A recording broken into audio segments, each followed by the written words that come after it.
And I reject the idea that it's lives versus the economy. It's lives versus lives. The economy is about lives. It's about protection of lives and human welfare and livelihood. Yes, and has anyone here actually thought about how would you get a measure of the traded lives? When we lock an economy down, what are we sacrificing in terms of lives? Economists have tried to do that, and we try to do it in currencies like the value of a statistical life, or the quality-adjusted life year, or the well-being year.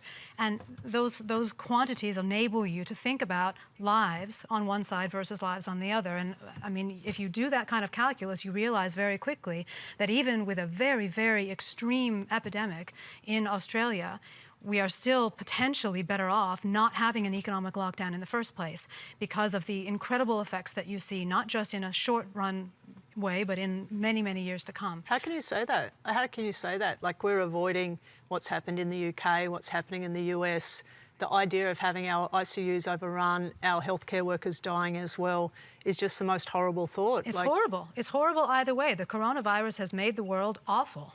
I mean, there's absolutely no doubt about that. But in order to have a proper discussion about trade-offs, you need to think in terms of lives that you're giving up. And I know it's invisible lives, and it's difficult to imagine that when we aggregate, for example, all of the health effects, all of the mental health effects, all of the effects of people right now who have illnesses other than COVID-19, now that we are in this stage, right, we've already caused much suffering. We've already caused many lives. So how do we offset that then?